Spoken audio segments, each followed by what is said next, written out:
Espaço RP Educação. Esse é um espaço criado pelo Portal RP Bahia na RPTV para dar lugar ao projeto de educação continuada iniciado desde 2005 por nós, os idealizadores do Portal RP Bahia, eu, Marcelo Chamusca e Márcia Carvalhal, a grande parceira nesse projeto. Aqui terá lugar toda e qualquer iniciativa que tenha o objetivo de fortalecer o corpus teórico das relações públicas e ou contribuir para o avanço do conhecimento técnico da nossa profissão. Cursos, palestras, conferências, seminários, dentre outras atividades que sirvam ao propósito da educação em relações públicas e áreas afins, serão sempre muito bem-vindas nesse espaço. Conto com a sua participação e contribuição nesse projeto.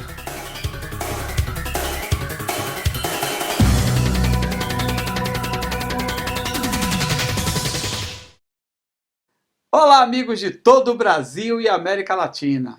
Estamos iniciando mais um Espaço RP Educação e hoje nós trazemos um conteúdo muito especial. Trata-se de uma conferência, da conferência de abertura do professor Paulo Nassar em um congresso que aconteceu em Salvador, que ele fala sobre a questão das narrativas contemporâneas. Simplesmente fantástico, né? A gente não poderia deixar de transmitir essa palestra aqui, essa conferência aqui para vocês. Ela é uma conferência completamente inédita, você não vai encontrar em lugar nenhum nessa palestra, então é um conteúdo exclusivo do Portal RP Bahia e da RPTV. Então, a partir de agora, fiquem com a primeira parte da conferência sobre narrativas do professor doutor Paulo Nassar. De 2010 para cá, e no ano passado, mais esse ano, em 8 cidades.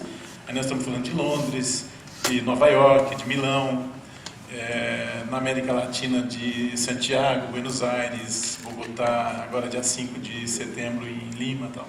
Então, quando vocês ganharam a fitinha, eu falei para a nossa querida recepcionista lá que vocês tinham que fazer 3 pedidos, né? Mas pedidos ligados à nossa profissão, né? A comunicação, as relações públicas, tal. Eu espero que vocês tenham feito. Aqui na Bahia, a gente não tem muita dificuldade em explicar isso. Agora, vocês imaginem a gente explicar isso em Londres, em Nova York, né? Para as pessoas, para as audiências que a gente conseguiu ter lá, em médias 150, 200 pessoas em cada uma dessas cidades. Então a gente começava contando que na Bahia isso é uma tradição. E aí vocês vão ver que na fita, eu não sei em que língua que está nas fitas que estão em cada pulso aqui, né? Mas quando eu pedi que colocassem na sacola as fitas, eu falei assim, coloquem as fitas, é óbvio, em português, em inglês, espanhol e alemão, né? Então eu espero que estejam contempladas aí essa frase. Essa frase é uma frase importante porque ela diz o seguinte, né? Quais serão as narrativas empresariais do amanhã? Né? Essa pergunta ela poderia também ter uma variante. Quais serão as narrativas institucionais? Porque muita gente trabalha também aqui em instituições, não só em empresas. Né? E é uma fala importante, porque ela quer marcar o nosso lugar de fala. O que é essa história do lugar de fala? O lugar de fala é uma forma acadêmica da gente dizer qual que é o nosso negócio. Né? Qual que é o nosso negócio? O que nós fazemos? Né? Qual o nosso lugar de trabalho no mundo das profissões, no mundo das pesquisas, enfim, no mundo das atividades. Então eu acho que cada um aqui, muitas vezes, passou por isso de forma mais básica possível, que na própria família, muitas vezes, tem as perguntas assim, o que faz um relações públicas? O que faz um comunicador, né? Trabalhando no ambiente das organizações? E nos últimos tempos, a gente tem se preocupado muito em definir isso que a gente chama de lugar de fala, lugar de trabalho, o nosso lugar do mundo. E o nosso lugar do mundo é a narrativa. Se a gente pensar dentro principalmente do mundo organizacional, onde a gente tem inúmeras profissões, a profissão do engenheiro, do advogado, do financeiro, das pessoas que pensam no desenvolvimento de produtos, as pessoas da área de segurança, de meio ambiente, de saúde, etc. Dentro desse mundo nós temos que definir aquilo que a nossa contribuição genuína, a palavra que eu usei, contribuição genuína, quer dizer, a contribuição mais singular que nós temos, aquela contribuição que nos segura, e que também mostra que nós construímos valor. Muitas vezes podemos destruir valor também, né? Essa variável sempre está presente. Agora, como é que a gente constrói valor para a sociedade, para as comunidades, para nossas famílias, para nós, para as organizações que nós trabalhamos? Nós, na nossa opinião, construímos valor pela narrativa. E eu queria, para deixar isso bem claro, para a gente ir adensando a nossa conversa, pensar numa pessoa que talvez seja a nossa grande heroína, que é a Sherazade. Quem já leu aqui Mil e Uma Noites conhece a história de uma mulher que se relacionava com um homem desumano, e que não gostava de mulheres, porque ele se relacionava com a mulher e matava a mulher. Vocês conhecem essa história das Mil e Uma Noites? E como é que ela faz no primeiro momento para salvar a sua vida? Ela cria uma narrativa por dia. Todo dia ela contava uma historinha, com começo, meio e fim, que é a forma como Aristóteles define narrativa, né? Alguma coisa que tem um começo, um meio e um fim. É óbvio que as narrativas hoje também têm outras elaborações, necessariamente elas não precisam ter começo, meio e fim. Mas, nesse caso específico, o que acontece? Ela salvou a sua vida e transformou esse homem. Transformou um assassino em gente, humanizou esse homem que estava desumanizado pela narrativa. Agora, trazendo para a nossa conversa aqui, quando nós defendemos uma organização no momento de um desastre industrial, no momento de uma crise qualquer, no momento em que a empresa precisa vender muito, enfim, se reposicionar no mercado, ou uma instituição, quando as instituições estão em xeque, literalmente nós fazemos a mesma coisa. Nós criamos histórias, criamos narrativas que muitas vezes são chamadas de discursos, tem variáveis nessa forma de se falar, de se falar de narrativa, e muitas vezes o que nós fazemos? Nós transformamos uma realidade que muitas vezes é ruim numa realidade boa. Então, vejam o valor que nós, por meio da linguagem, por meio da comunicação, usando o sujeito, o verbo, o predicado, os complementos, nós construímos valor para o mundo, para as comunidades, etc. E muitas vezes, dentro das organizações, porque as organizações são, principalmente no século XX, elas consolidaram formas de administração que dão muito foco no quantitativo. E quem trabalha nas organizações sabe que todo dia as organizações estão pedindo o quê? Que a gente atinja as metas e define o quê? Percentuais, define quantidades que precisam ser alcançadas, e essas organizações, então as narrativas organizacionais, elas são muito técnicas, elas são muito voltadas para produtividade, para competitividade. As organizações são muito interesseiras nas suas narrativas, o tempo inteiro nos pedindo, então, vamos dizer, um mundo voltado para o quantitativo. E cada vez mais o que nós temos que fazer? Quer dizer, mostrar que hoje o mundo não se sustenta só pelas formas de narrativa técnicas e quantitativas. Né? Nós temos que começar a chamar a atenção para que as organizações também trabalhem as narrativas qualitativas, as narrativas que valorizem a subjetividade, as diferenças entre as pessoas. Hoje, cada vez mais, a gente não fala em padronização. Muitos de vocês conhecem um prêmio que o Roberto Marinho, inclusive, foi o grande patrocinador dele no país, que se chama Prêmio Operário Padrão. No fundo, isso é uma narrativa, quer dizer, pedindo para as pessoas serem iguaizinhas, quer dizer, respeitarem os mesmos horários, as mesmas normas, as mesmas visões, quer dizer, criar exércitos de pessoas muito iguais. Agora, o que o mundo está falando? Que as pessoas são diferentes, que as pessoas têm comportamentos sexuais diferentes, que existe homem e mulher, quer dizer, em termos de gênero as pessoas são diferentes, que as pessoas, muitas vezes, têm metabolismos diferentes, enfim, gostos, estilos e etc.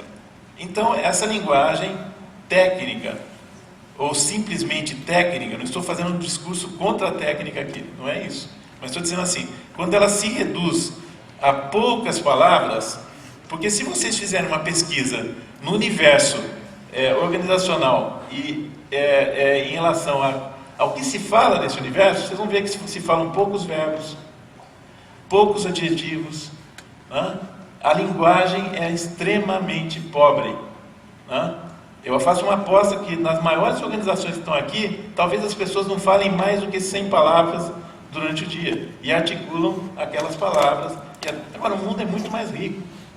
A gente estava chegando aqui agora, tem um outro evento aqui, e eu vi lá uma palavra que eu não ouvia há muito tempo, animais peçonhentos. Eu levei o maior susto, fiquei com medo de vir aqui. Deve ter cobras, aranhas, sei lá, serpentes, enfim, répteis e etc., soltos por aí. Estudos de caso, de repente um bichinho desse escapou e vai estar aqui daqui a pouco, embaixo de uma mesa dessa aqui, e etc. Então, vocês estão vendo a riqueza que a gente tem? Quer dizer, só que essa riqueza do mundo, a riqueza da natureza, ela é extremamente reduzida no nosso mundo organizacional. Então, cabe aos comunicadores, que são aqueles que estão na vanguarda dessas transformações, mudar a cultura organizacional, estimular os técnicos que trabalham em áreas que não deixam de ser criativas. Os engenheiros também trabalham coisas extremamente criativas. Enfim, as pessoas que estão voltadas para essas profissões, chamar a atenção deles para que, se a gente quer promover engajamento, se a gente quer que as pessoas se apaixonem por metas quantitativas e etc., tem que passar também hoje pela alma das pessoas, pelo que a gente chama de subjetividade. Não dá mais para a gente trabalhar comunicação só olhando os aspectos objetivos do mundo. E a gente vai encantar o mundo, a gente vai transformar o mundo, a gente vai mudar as pessoas, inclusive os mais desumanos, como na história do Sherazade, das Mil e Uma Noites, usando isso que nós estudamos, que são as palavras e que formam as frases e etc., que formam as narrativas. Então, é muito importante a gente valorizar cada vez mais a comunicação, entende? E mostrar que a comunicação, sim, produz resultado. A comunicação é importante para esse mundo, onde a gente tem conflito, e nós estamos vivendo um momento extremamente que tende ao conflito cada vez mais, que nós podemos ter uma função importantíssima, que é de fazer essa humanização, e muitas vezes até acirrar conflitos que são necessários, muitas vezes. Então, eu estou chamando a atenção de vocês nessa questão vamos dizer, do nosso lugar de fala. Então, é por isso que, nesse evento internacional, de forma vamos dizer, de forma avante, inclusive, dentro do universo da comunicação empresarial, organizacional, das relações públicas internacionais, o Brasil veio com um posicionamento diferenciado. Nós estamos falando para o mundo, em vários lugares do mundo. Eu vou mostrar para vocês um mapa mundi aí, onde que tem essas ações, entende? Ou fazendo com que esses comunicadores, essas relações públicas, muitas vezes, encantado pelas narrativas mecanicistas e quantitativas e interesseiras, fazendo, vamos dizer, um papel não crítico em relação às organizações. E olha como é importante, no momento que a gente fala de sustentabilidade, de inovação e etc., fazendo com que esses comunicadores, humanizando comunicadores, isso que é uma coisa muito interessante. Porque nós temos muitos comunicadores nas empresas que são capitães de mato, que são capatazes, que acabam, que só falam em mensuração hoje em dia, entende? Tá? Que querem colocar o mundo dentro de números. Então eu digo o seguinte, que o mito, gente, o mito faz parte da narrativa, ele é maior do que os números. O mito, ele é por isso que a gente quando vai explicar coisas que a gente não consegue explicar, a gente explica de forma muito mitológica. Então, as histórias mitológicas, narrativas mitológicas, são muito maiores do que essas histórias voltadas hoje só para mensuração. E muitas vezes assim, se a gente não consegue medir uma coisa, a coisa não tem importância. A gente ouve isso direto dentro das organizações. Agora, vocês vão falar, mas o Paulo Nassar agora está falando contra a mensuração, contra isso, contra aquilo. Não, eu estou dizendo o seguinte, número é importante, mensurar é importante, mas nós não podemos viver sob a ditadura dos números, sob a ditadura do quantitativo. Nós temos que levantar a bandeira da qualidade, a bandeira da subjetividade, a bandeira do desejo. Esse é um papel revolucionário dos comunicadores hoje, das relações públicas. Então, nós temos que parar de falar só de dinheiro. Entende? Então, veja o seguinte, na hora que a comunicação empresarial brasileira, e nas suas dimensões, quando a gente fala organizacional, as relações públicas, coloca a questão das narrativas, está sendo feito dentro desse ambiente que eu estou passando para vocês. Então, hoje, o que tem de vanguarda no mundo hoje? Dentro das próprias organizações. A procura de modelos administrativos que respeitem as pessoas. E que respeite hoje, não só o humano, mas também o meta-humano. Porque nós estamos falando no direito dos animais, nos direitos das folhas, no direito dos minerais. Nós estamos falando tudo aquilo que é meta-humano hoje, também. Então nós estamos vivendo um momento muito interessante, um momento que nós temos que incorporar tudo isso na narrativa, fazer com que a narrativa fique mais rica, e que a nossa profissão também se transforme numa profissão mais rica, mais adensada. Então, o que nós estamos falando? Não mais num relações públicas ou num comunicador, não estou falando que isso são sinônimos, tá? Mas a gente está no mesmo ambiente de trabalho. Que essa pessoa, que também é profissional, que ela trabalhe não só no ambiente da técnica, no eixo da técnica, mas que ela junte a técnica, a ética e a estética. Por quê? Porque todos hoje querem trabalhar num ambiente que seja belo, que seja bom, independentemente da sua posição na hierarquia e etc. Então nós temos que levantar essa bandeira que nós podemos chamar de humanismo voltado para essa narrativa. Então, dentro de um ambiente muito interessante, que é um ambiente que existe uma matriz de riscos. Então, nós estamos trabalhando, quando eu falo nós, vocês vão ver esse ambiente, eu vou passar rapidamente depois para contextualizar, né? Porque ele está falando em nós. Quem que são esses nós?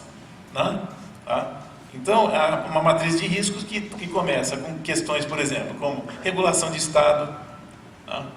Então, vocês veem, tudo isso está nos jornais, toda hora as notícias estão chegando online, etc., estão falando isso para a gente. Então, vejam o seguinte, se faz uma desregulação dos aeroportos no Brasil. Vocês estão acompanhando essas conversas. Então, em Natal tem um aeroporto quase pronto, mas não tem estradas construídas para se chegar nesse aeroporto. Vocês entendem o que significa isso? Olha que narrativa terrível para o Brasil. Eu vou falar, um case internacional. Quer dizer, os investidores internacionais, essas narrativas estão nos jornais, porque são as narrativas jornalísticas, as narrativas que chegam através dos boletins econômicos, dos boletins de posicionamento, dos grandes bancos e etc. E diz assim, olha investidor, no Brasil, alguém que ganhou uma concessão de aeroporto, constrói o aeroporto dentro de normas internacionais, etc. E a outra parte, que é o governo, que tem que fazer chegar a estrada até o aeroporto, não construiu o aeroporto ainda, não iniciou ainda. O que eu estou dizendo para vocês, assim, é uma historinha que eu estou contando. Mas nesses ouvidos podiam ser investidores internacionais. Então, o dinheiro que eu ia levar para o Brasil, eu vou levar, sei lá, para um lugar onde as conversas, os acordos são respeitados. Quem abriu os jornais hoje, por exemplo, que gosta do Brasil, viu uma narrativa que é muito ruim para a gente. Quer dizer, as pessoas constroem uma grande área para receber um evento no Rio de Janeiro, a Jornada Mundial da Juventude. E aí, virou um pântano, virou um lago, e as pessoas vão ter que improvisar uma coisa que foi pensada alguns anos antes. Então, eu não estou fazendo discurso político aqui, eu só quero dizer para vocês, olhem a narrativa que hoje, pegando o tema do Congresso hoje, vai pelas redes sociais. As pessoas, muitas desses meninos que estão aí, também têm uma rede social que vocês têm, muitos aqui, chamada Instagram. Não tem? Eu tenho. Daqui a pouco eu vou tirar uma foto aqui de alguma coisa para meus filhos acreditarem que eu estou tendo uma conversa com vocês aqui na Bahia. Certo? Então tá lá, né? Então as pessoas fotografam o prato na mesa, né? Tem uns que adoram fotografar o que estão comendo, mas eles vão fotografar e dizer assim, olha só o que aconteceu com o nosso evento no Rio de Janeiro. Todo mundo ganhou um pé de pato, né? Aquele negócio de... Né? E porque a gente tinha que estar nadando lá, não, transferido para Copacabana. Então, o que acontece? Ao mesmo tempo, a matriz de riscos diz que muitas vezes um negócio, uma organização, pode ter acidentes industriais. Então, essa matriz de risco pode ser, por exemplo, uma empresa espanhola que ia participar da licitação do trem-bala no Brasil. Só que a licitação do trem-bala, tudo isso é narrativa, escrita em papéis, e etc. Diz que a empresa que participar não pode ter um acidente nos últimos 5 anos.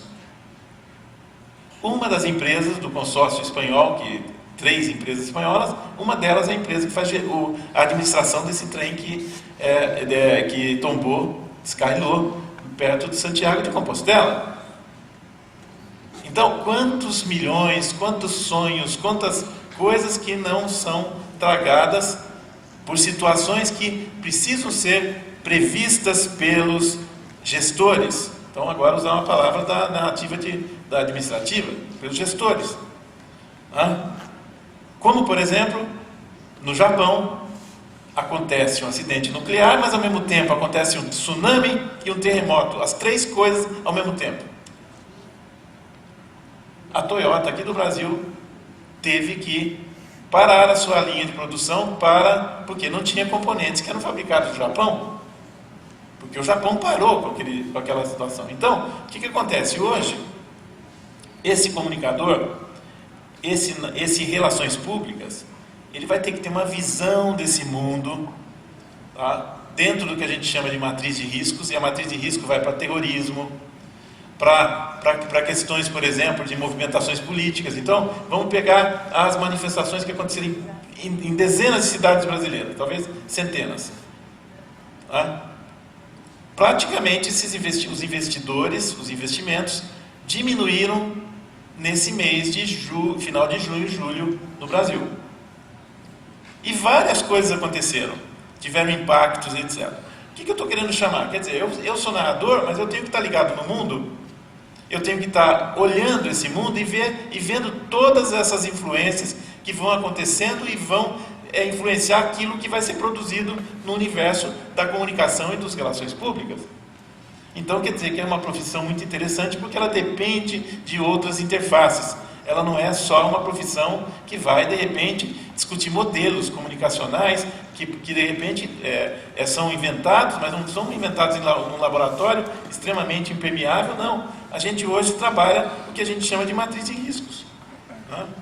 E dentro disso, vocês estão vendo que esse comunicador, relações públicas, que era um tradicional, que era alguém que olhava há 40, 50 anos, pensando até na história da Aberge, apenas a profissão estrito sensu, ele começa a também se transformar cada vez no quê? Num analista, alguém que tem que selecionar a informação que vai se transformar em narrativas estratégicas. Ele tem que selecionar. Por exemplo, imagine vocês aqui o desafio de selecionar uma informação que seja estratégica para qualquer organização onde vocês estão. Quais são as ferramentas, quais são os processos que vocês têm para isso? Como é que vocês capturam essa informação? Que pode ser um verbo, uma frase, vamos dizer, alguma coisa imperativa e etc., que está no mundo. Só que muitas vezes você já tem que ter esse processo de selecionar, mas você tem que ter capacidade também de interpretar essa informação. Olha o processo sedensando. Selecionei, legal, interpretei, legal. E a tua opinião sobre isso? A tua opinião, muitas vezes, se você não estiver pensando de forma mais intelectualizada, não só nessa coisa pobre de gestão, você muitas vezes não vai conseguir interpretar aquilo. E muitas vezes pode interpretar até de uma forma totalmente equivocada, etc. Então, essa profissão também é uma profissão que está se transformando cada vez mais numa profissão de intelectuais. Não querem se descolar muito da gestão, então assim, de gestor intelectual. Esse gestor não pode mais ser um analfabeto de mundo. Então, essa dimensão, ela é importante, porque ela vai ter que ser alguém que vai criar narrativas que vão fazer o quê? Principalmente legitimar aquilo que as organizações estão fazendo. Seja uma usina nova, elétrica, atômica, térmica, enfim, qualquer ação organizacional hoje, porque a gente fala muitas vezes de mundo complexo, mas isso pode ser um bordão. Vocês já notaram que às vezes as pessoas falam coisas, tome cuidado com palavras como estratégico, complexo, complexidade e etc, porque às vezes não querem dizer nada. Então, o que significa? Quando eu estou falando que o mundo ficou complexo, eu vou definir para vocês. Por quê? Qualquer coisa que se fala hoje produz inúmeros pontos de vista. Qualquer coisa que se fala hoje, qualquer ação organizacional provoca controvérsias. Não é verdade? Vejam, tomei a decisão de fazer a Copa do Mundo no Brasil. Olha a controvérsia que isso gerou. E os inúmeros pontos de vista. Eu quero fazer uma usina elétrica perto do Parque Nacional do Xingu. Olha a confusão que está aquilo lá. Entende? Vou furar lá mais poços do pré-sal. Então as pessoas, amigos da Petrobras aqui, as pessoas começam, é seguro, não é seguro. Entende? Aí vocês precisam fazer narrativas e etc. para mostrar se tem segurança, se tem tecnologia, se tem isso, tem aquilo, etc. E dialogar e conversar com gente que pensa de forma diferente. Essa que é a riqueza da nossa profissão. Então, a legitimidade, ela é importante, né? Então, aí eu vou chegando porque eu sou aquele cara que manda fazer um slide, né? Porque se eu não trago slide, as pessoas vão dizer que eu não preparei a palestra. Então eu coloco um slide ali, e todo mundo fica esperando qual que é o outro, o slide 2. E eu fico tranquilo, porque falo, nossa, eu não passei, o cara não tem papel lá, não tem não sei o que, etc. Né? Então, a questão é o seguinte, vem um tema aqui, que é o seguinte, qual que é a narrativa hoje do Brasil? No mundo. Porque o Brasil, até esses dias, ele era a 5ª economia do mundo. Né? Aí deu uma crise no mundo, o Brasil está em 7º lugar. Mas existem previsões feitas por mídias importantes, por centros de pensamento importantes, um deles, o Financial Times, que é uma das mídias econômicas mais importantes do mundo, que o Brasil, em 40 anos, será a terceira ou quarta economia do mundo. Apesar de todos os problemas que a gente vai ter que superar. Então existe uma tendência, se vai acontecer é uma outra questão. Mas vocês estão vendo que o país está se internacionalizando, que a gente está cada vez mais no mundo. Então, por que nós criamos um evento em 2010 chamado Brazilian Corporate Communications Day e que está indo em várias capitais que a gente chama de cidades globais? Porque a nossa narrativa, sendo um país que tem não só commodity, mas também tem empresas que têm tecnologias diferenciadas, poderia citar algumas. Por exemplo, nós temos uma empresa chamada Embraer que é ponta do setor em que ela produz aviões, por exemplo. Nós temos uma empresa que chama Petrobras que está perfurando em águas profundas. Bem, mas nós somos reconhecidos lá fora pelos, eu falo 5 S, mas nunca lembro quais os 5, então vocês vão me ajudar aqui. Um é samba, soccer, sex, né? Então o cara olha agora, sexta-feira, ele acha que é ligado ao Brasil, né? Porque está né? Então já tem 3. Sound, som, e como é que é areia? Sand, né? 5, então eu já consegui chegar no 5º. Bem, gente, vocês se reconhecem apenas nesses S's? Não. Esses S's, necessariamente, não são ruins. Alegria não é ruim. Sabe, cantar, dançar, ter um país que tem praias maravilhosas, beleza, e etc., não é ruim. Mas acontece que no mundo nós temos guerra de narrativas. Então, nossos concorrentes em atividades importantes. Então, eu falei aqui de uma Embraer, mas as concorrentes da Embraer, uma Bombardier, uma Boeing, etc., né? Muitas vezes vão dizer, mas como? Lá no Brasil, eles não produzem avião, só produzem flechas. Flechas voam. Né? E muitas vezes essas histórias, essas narrativas velhas, que não correspondem mais à realidade do Brasil, atrapalham numa concorrência. Então, muitas vezes, uma empresa como a Odebrecht é uma empresa alemã, né? Lá de Munique, não é verdade? Já pode ser. Né? Não, é uma empresa que do interior do Brasil. O cara fala que isso aqui é interior, meu Deus do céu, isso aqui foi a primeira capital do Brasil, não é verdade? Aí o cara fala assim, não, mas espera um pouco, tudo bem, é uma empresa de infraestrutura, mas eles já fizeram hidrelétricas embaixo em regiões que tem grandes nevascas e etc. Então os caras, você fala em Odebrecht, ela está aí em todos os continentes hoje. Então ela vai entrar em concorrência se ela não tiver novas narrativas. Se as Sherazades lá da área de comunicação não criarem as novas narrativas, esses caras vão perder a concorrência. Porque vai ter toda uma carga em cima dizendo assim, brasileiro não faz hidrelétrica, ainda mais uma empresa lá da Bahia. E as outras empresas, é uma Vale, é uma Natura, tá? É uma Gerdau, estou falando de empresas que estão no mundo hoje, né? Que estão comprando empresas no mundo, apesar de todas as crises que a gente tem, etc. Então nós, hoje, os brasileiros, não podem só serem reconhecidos pelas velhas narrativas do nosso país, ou as narrativas tradicionais.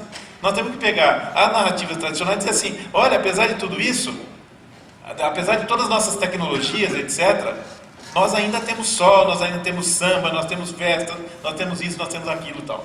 Então esse foi o desafio que a gente teve, que é o seguinte, quer dizer, nós começamos um evento que, a partir de Nova York, em 2010, reunindo investidores, comunicadores, do vice-presidente de empresa, mídia premium, quer dizer, mídia New York Times, Wall Street Journal, Bloomberg e etc., e dizendo, olha, vem aqui ver as práticas de excelência que acontecem lá no Brasil. mas a partir do nosso lugar de fala. Não levamos financeiros para falar lá, ou engenheiros disso e daquilo, levamos os comunicadores.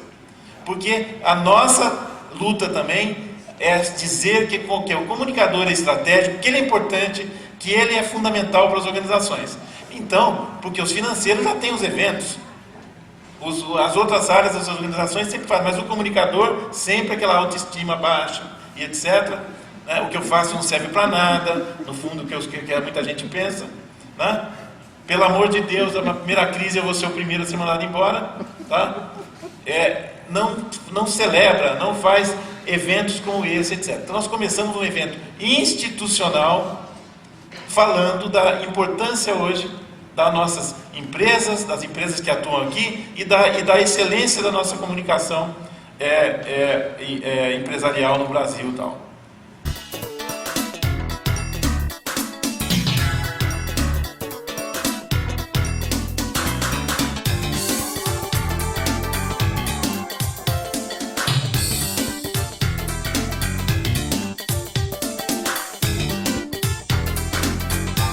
Inscrições abertas para a pós-graduação do EGERP, especialização Gestão Estratégica e Relações Públicas, o melhor curso da área no Brasil. No EGERP, os mais renomados professores do país formam alunos para atuar na gestão da comunicação e dos relacionamentos estratégicos nas organizações. Aulas apenas num fim de semana por mês. Inscreva-se 71-3233-3236 ou pelo egerp.com.br.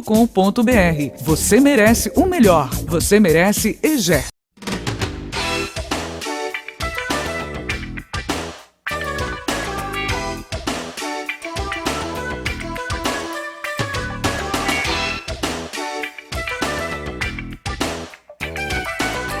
O Congresso Brasileiro Científico de Comunicação Organizacional e Relações Públicas, ABRAPCORP 2016, acontece entre 17 e 20 de maio na Universidade Anhembi Morumbi, em São Paulo, e terá como tema central a comunicação, economia criativa, organizações. A submissão de trabalhos pode ser realizada até o dia 7 de março. Mais informações e inscrições www.abrapcorp.org.br.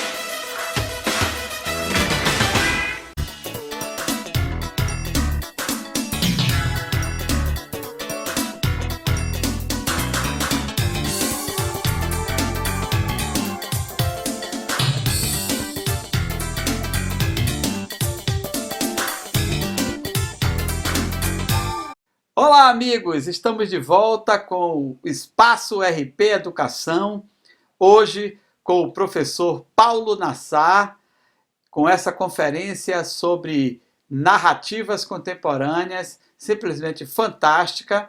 Vamos dar continuidade agora, sem perder muito tempo. Vamos lá!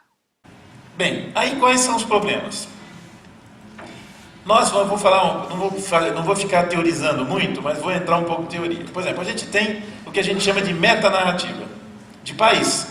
Então, o que é metanarrativa de país? O Caminha, né, na primeira carta, ele fez uma primeira narrativa, uma metanarrativa do Brasil.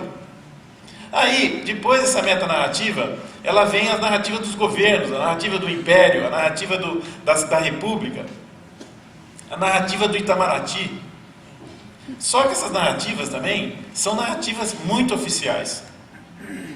E hoje, quem está fazendo narrativa também, que aí eu chamo de falar de micronarrativas, são os milhões de turistas que estão indo para fora, são vocês na hora que vocês colocam fotos do Brasil no Instagram, no Facebook e outras redes sociais. Tá? Então também tem aí hoje outros emissores de narrativa do Brasil. E também a sociedade civil, por exemplo, uma Berge e os seus associados, que estão fazendo uma narrativa do país. Agora, qual que é a questão? Existe uma integração entre a narrativa de governo e a narrativa da sociedade civil? Muito pouca. Nesses eventos, Itamaraty manda, para não ser injusto, em Bogotá, Itamaraty mandou um embaixador de lá. Tá? Mas nos outros lugares, eles mandam as pessoas do terceiro escalão. Eles não valorizam as narrativas feitas que não saem do forno deles. E hoje não é mais desse jeito. Quando vocês viajarem para fora, vocês estão fazendo a imagem também do nosso país e daí por diante e tal. Então, a gente tem aí, né, vamos dizer, um momento em que, na realidade, a gente começou então esse evento. Então, esse evento, ele começou em Nova York, no primeiro ano, 2010, passou por Londres e sempre convidando públicos de alto interesse. E nós conseguimos reunir nesses países a tal ponto de ter que fechar 2 dias antes as inscrições. Entende? Então, por quê? Porque nós estamos fazendo também com budget pequeno. Se eu puder fazer num lugar com 500 pessoas e correr o risco, vamos lá. Mas a gente então calibrou o evento. Vamos fazer de 150 a 200 pessoas. Então, dentro disso, passamos pelas principais cidades do mundo. Esse ano ainda vamos. E aí, então, Nova York, Londres, Lisboa, Milão, Berlim, tá? E na América Latina, em todas as cidades onde existe uma atuação brasileira já em termos de investimento, etc. Foi Buenos Aires, Santiago do Chile, Bogotá e agora Lima, dia 5 de setembro. E em outubro, em Mumbai, na Índia, porque nós vamos chegar em Xangai também, passando por Tóquio. Tá? Então, o que eu posso dizer para vocês, né? O que foi criado nisso e algumas percepções. Nesse processo, nós criamos uma CNN. Olha que interessante. Estou brincando, estou fazendo uma metáfora. A nossa CNN, que é o seguinte: se a gente vai em algum lugar, nós precisamos ter mídia também para chegar lá. Então nós criamos a primeira revista global das relações públicas brasileiras. Chama BR-PR. Olha que bonito. Até rima, hein? Tá? O BR é Brasil, né? Brazilian Public Relations, tá? Magazine. Então depois, pelo Marcelo, etc., eu vou querer o endereço de cada um de vocês para mandar um exemplar para cada um, porque é de coleção. É uma mídia internacional que está indo hoje para mais de 10 mil pessoas, toda em inglês, falando, é óbvio, dos atributos novos desse Brasil, que, além dos nossos 5 S's. Tá? Então, nós já estamos no 4º número dessa publicação. A gente não tinha. Aí vocês vão falar, mas é importante isso? Porque em Berlim, por exemplo, nós fomos, no dia antes do evento, a gente faz um Media Day. Então, as empresas brasileiras que participam do evento vão visitar as principais mídias do lugar. Então, em Berlim, a gente visitou a Deutsche Welle, que é vamos dizer, a grande emissora da Alemanha no mundo, e o presidente dessa instituição nos mostrou que eles têm 4 canais. É uma emissora de TV que muitos de vocês pegam aqui também no carro. Então ela emite em alemão, em espanhol, em árabe e chinês. Estão vendo que o português não está ali. Por quê? Porque eles estão levando produtos alemães também para esses lugares todos. E eles estão mostrando a Alemanha para esse mundo. O Brasil não tem hoje um canal de televisão internacional falando em algumas línguas para o mundo. Então, o que a gente tem que ter? Nós temos que ter uma afirmação nacional. Então, modestamente, do nosso tamanhozinho, nós criamos uma mídia internacional para falar com esse público. Esses 11 Brazilian Days que já aconteceram, nós conseguimos chegar em mais ou menos 2.000 pessoas que são narradores, comunicadores internacionais, etc. Então nós criamos uma mídia digital para eles que chama Hub Aberge Brasil, que leva para eles notícias de conjuntura. Então, eles estavam, por exemplo, na Aberge nós temos alguns cursos internacionais e alguns professores não queriam vir para cá agora. Estavam com medo. Então, o que acontece? Tem que informar a turma, dizer assim, calma aí, a turma que está na rua não é vândalo, entende? Não é cara que está quebrando, não é todo mundo saindo com machado na mão. Tá? Está acontecendo isso, isso e aquilo, contextualiza, e quando nós estamos emitindo notícias culturais, notícias políticas, notícias, claro, de comunicação e etc.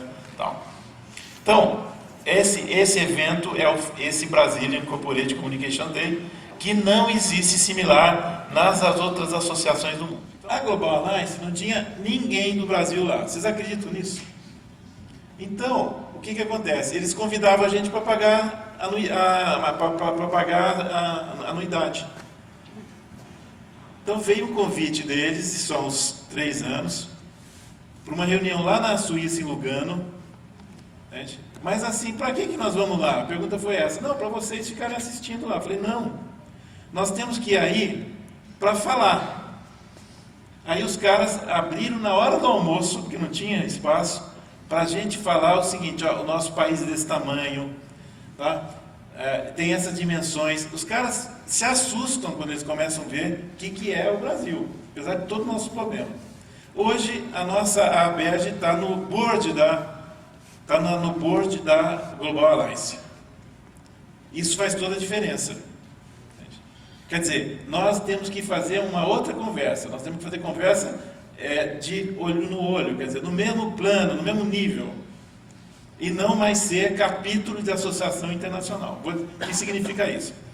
As associações, principalmente americanas, eu faço parte delas. Eu faço parte da PRSA. Eu ganhei o Atlas Award ano passado, tá? Que é um prêmio concedido por eles, ninguém concorre, etc. Mas ganhei, talvez, por causa dessa conversa.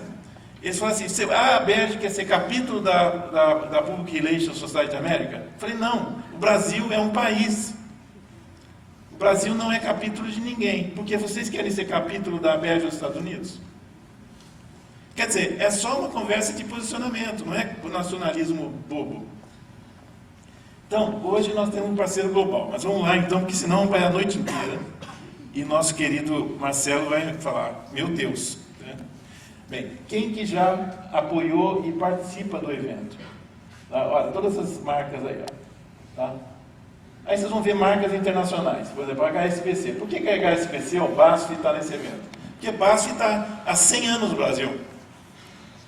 Então, se uma empresa está há 100 anos no Brasil, ela não é uma forasteira, você não está entendendo? Ela criou patrimônio relacional e comunicacional com a comunidade onde ela está. Isso é interessante, porque se ela fosse uma empresa forasteira, ela teria sido expelida daqui. Né? Então, vocês estão vendo, é uma conversa que também, uma conversa de mão dupla, né? Jornais importantes, o Valor é o jornal mais importante econômico do país, é nosso parceiro, e a Época Negócios também, né? Aí vocês estão vendo marcas ali, o Itaú quer ser reconhecido como uma marca, como um banco latino-americano, só para vocês verem posicionamento, né? E essas outras empresas estão no mundo inteiro.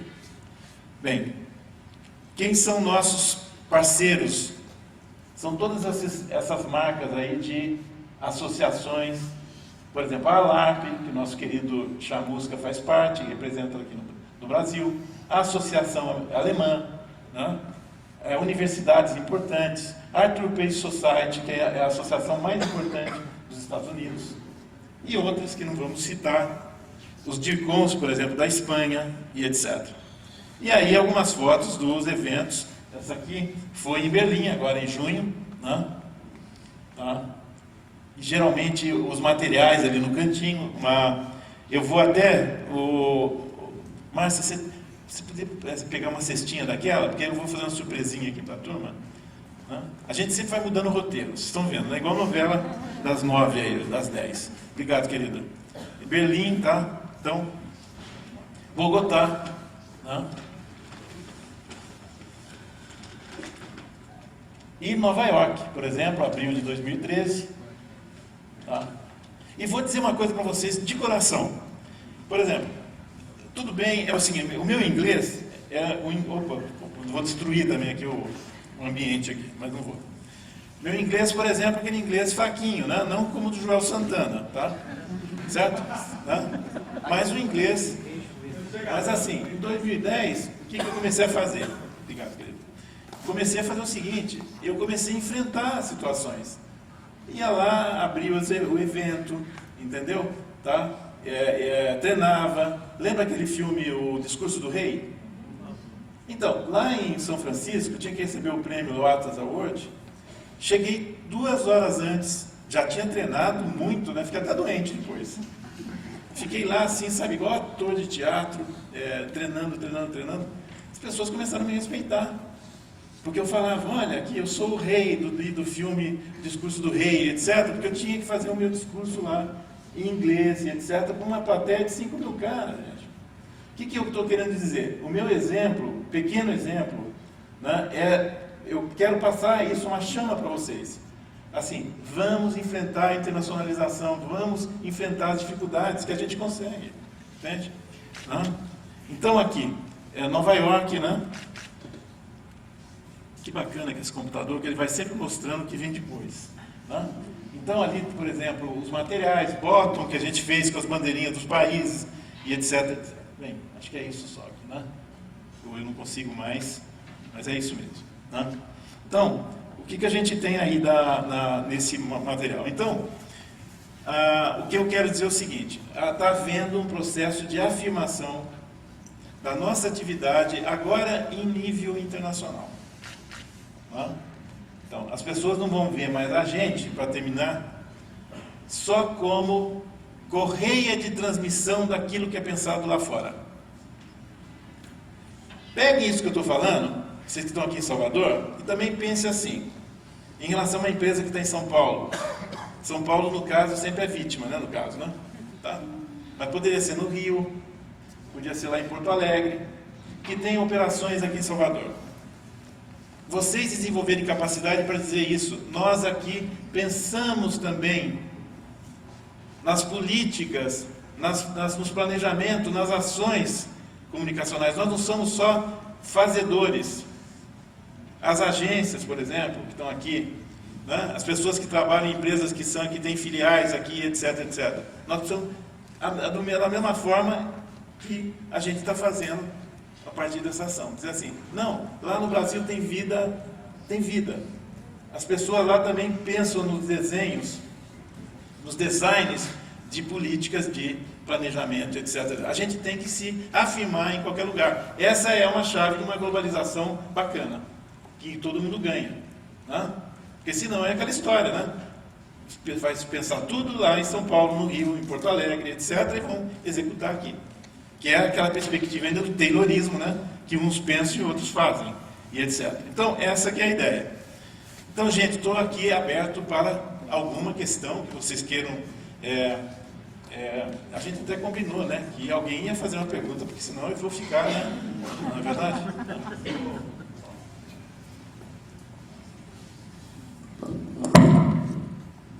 Então, esse é um evento bacana, depois também os materiais, etc.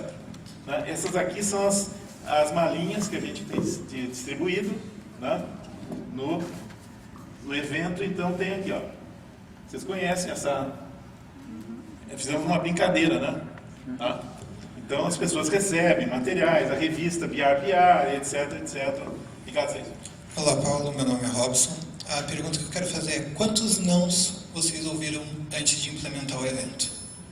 Olha, eu vou te falar uma coisa. Vamos voltar aqui que você vai ver que tipo de não. Eu acho que eu travei isso aqui. Não tem problema. Consegui. É o seguinte, olha. Os nãos começaram dentro de casa. Então, na ABERJ, a gente tem uma associação hoje que tem as 1000 maiores empresas do país e tem 21 setores da economia representados lá formalmente. Né? Então, lá a gente tem, por exemplo, na presidência do nosso conselho deliberativo, a gente tem a Petrobras, na vice a BASF. E aí vocês vão pegando, os 21 setores estão lá. Dentro dessa casa, desse conselho, a primeira coisa que perguntar, o primeiro não já veio indiretamente dizendo assim: você tem business plan disso? Entende? Não? Qual que é o budget disso? O sonho começou a ficar pequenininho. Entende? Aquela história que eu falei, vamos colocar dentro de um número. Entende? Então, geralmente, você quer matar alguma coisa, você começa com esse negócio de business plan. Entende? Não? Sabe assim, eu não estou fazendo discurso contra planejamento aqui não também, tá? Eu sei que planejamento é importante, mas começa desse jeito. E aí aí também tem outra coisa. Puxa, que bacana, hein? Que programa de turismo que vocês inventaram, hein? Tá? Então, assim... Não está precisando de um assistente, não? Exatamente. Não vamos... Quem pode carregar essas malas de vocês? Eu vou. Porque é o seguinte, você vai para Nova York, então o cara vai sair do Brasil para falar da estratégia comunicacional dele aqui no Brasil, dessas empresas que eu mostrei. As pessoas não valorizam internamente nas empresas. Acham que o cara vai fazer turismo lá. A coisa é bem básica, viu, Robson? Tá? Então, para ganhar, né, muitas vezes assim, os outros que não iam, dizem assim, mas por que esses caras estão indo lá? Apesar de toda a descrição do projeto, o projeto tem aí, olha, o projeto tem lá a audiência, aonde que nós vamos, com quem que nós vamos conversar, etc, etc. Então foi muito não. Olha, apesar de 11, vai para o 12º agora, a gente continua vindo não. Né? Gente que desqualifica, que desvaloriza. Entende? Aí, por exemplo, quando você começa a divulgar, o grupo foi recebido em Londres pelos jornalistas do Financial Times. Epa, mas por que esses caras receberam lá? Porque a gente faz as visitas de mídia também, muitas vezes é difícil conseguir também. E a gente faz tudo daqui para lá, porque hoje com telefonia, Skype, etc, etc. Porque no começo, por exemplo, muitas vezes pediam para realizar um evento desse, coisas assim na faixa de 250 a 300 mil reais. Pô. Não tem dinheiro para isso. Entende? Então, os projetos é o seguinte, outra dica para vocês, projeto que está baseado em sonho, tem que ser feito a partir de uma arquitetura simples. Simplicidade. Com simplicidade você chega em algum lugar. Tá? Boa noite a todos. Eu me chamo Nalu Miranda. E, professor, como educadora, durante a sua fala, 2 situações passaram aqui pela minha mente. A primeira é que talvez nós devamos começar a elaborar um conceito de analfabeto funcional para relações públicas, em termos de aprendermos como nos relacionar com essas diversas vertentes, né? Perdão, e dentro dessa nova linguagem e trazendo a importância da narrativa para esse nosso discurso. Percebi isso. Mas o que me soa muito forte é que a gente pode, metaforicamente, talvez, comparar esse momento com o momento antecessor da nossa Semana de Arte Moderna. Não é? Quando nós tínhamos lá os escritores, os pintores, todos querendo dizer que antropofagicamente nós deveríamos fazer a nossa arte, fazer com a nossa personalidade, não é? Dentro dessa situação, quando então que nós poderíamos pensar na nossa Semana de Arte Moderna dentro das relações públicas, já que, assim, pioneiramente e com muito sucesso, pelo que se percebe, estamos, através de vocês, não é? Ganhando esse espaço, mas a que passo estamos? Ainda tão pequeno, mas já é promissor? Quando é que vamos, de fato, fazer uma revolução, então? Olha, a sua pergunta me emociona. Vou te falar por quê. Porque você me lembrou de um cara chamado Villa-Lobos. O Villa-Lobos, muitas vezes, ele marcava óperas lá dele, sem ter escrito elas ainda. O trenzinho, não é? Caipira, ele fez É. isso e foi criticadíssimo, né? Na primeira apresentação, e hoje é um clássico. Então, mas aí o que ele fez? Ele falou assim, vamos marcar lá no Teatro Municipal de São Paulo, dia tal, a minha obra não sei o quê, só que ele nem tinha criado ainda. Vocês entendem? Tá? Então, outro cara também que pode te inspirar é um cara da Bahia, chamado Glauber Rocha. Entendeu? Também que era outro cara que pensava não de forma pequena. Porque o problema, a gente é pequeno. Eu sou um cara pequeno, você está entendendo? Mas graças a Deus, eu não penso pequeno. Porque a pior coisa é você ser pequeno e pensar pequeno. né? É claro que a gente não pode ser doido também no sentido de megalomaníaco, porque daí também são, vamos dizer, disfunções de um... Né? Mas eu acho que essa ideia da Semana de Arte Moderna, metaforicamente, da nossa profissão... Gente, tá, olha aí, ó, essa música. Se vocês montarem isso na Bahia, eu venho vestido de índio. Muito bem. Tá, juro. Macunaíma é melhor, professor. Macunaíma é melhor. Macunaíma, então. Né? Tá? Ó, isso aqui é do Robson. Robson, cadê ele? Sumiu? Vai voltar? Tá. Então, tá certo. Ela já ganhou. Então já, né? Certo. Mais alguém quer fazer levantar alguma questão? Professor, parabéns pela explanação, muito bacana. E tem uma coisa que é interessante, que né, nesse mundo conectado que a gente está vivendo, tudo aquilo que o senhor colocou é multiplicado exponencialmente pela capacidade de reverberação nas redes. Sim. Então, o profissional de relações públicas hoje, ele tem que estar ainda mais capacitado, ainda mais preparado, com a capacidade de interpretação ainda maior, né? Porque tudo que acontece ganha uma velocidade estúpida para o bem e para o mal. Sim. Então, tá ainda mais, assim, o desafio está ainda maior hoje trabalhar nessa área de comunicação, relações públicas e várias outras áreas assim dessa linha aí, né? Então, o desafio está cada vez maior e a preparação, né, é importante, porque eu garanto que isso tudo aconteceu por causa da sua preparação. Porque uns chamam de sorte, mas sorte é quando a preparação encontra oportunidade. Então, às vezes, a gente aparece uma oportunidade, mas você não está pronto. Então, a gente tem realmente estar muito preocupado com a nossa capacitação o tempo todo, para que a gente esteja preparado para quando as oportunidades apareçam, né? Sem dúvida, isso. Então, professor Paulo, muito obrigado, amigo, por ter aceitado a convocação.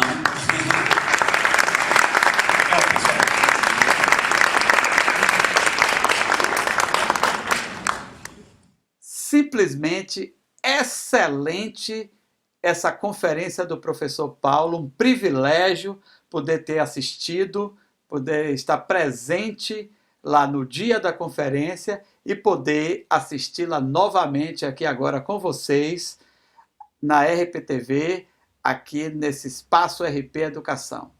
De fato, é uma aula do professor, uma coisa realmente, ele traz um conteúdo realmente muito denso, né, na sua conferência e que nos faz refletir bastante, nos faz pensar bastante sobre as questões das narrativas.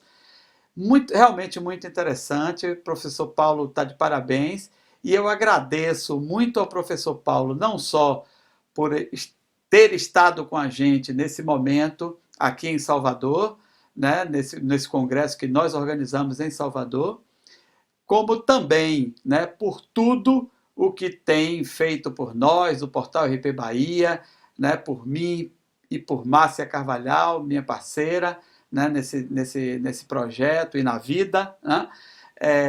Enfim, o professor Paulo é uma pessoa que desde o início, né, da nossa carreira, desde o início do Portal RP Bahia, lá no iniciozinho, né, quando a gente precisou de um apoio, foi alguém que realmente sempre nos apoiou, sempre esteve conosco e realmente nós não podemos deixar de agradecê-lo sempre pela sua presença, pela sua participação e por tudo, né, que ao longo da nossa jornada tem feito por nós. Muito obrigado, professor Paulo, também pelo que tem feito pela nossa profissão e pela nossa área.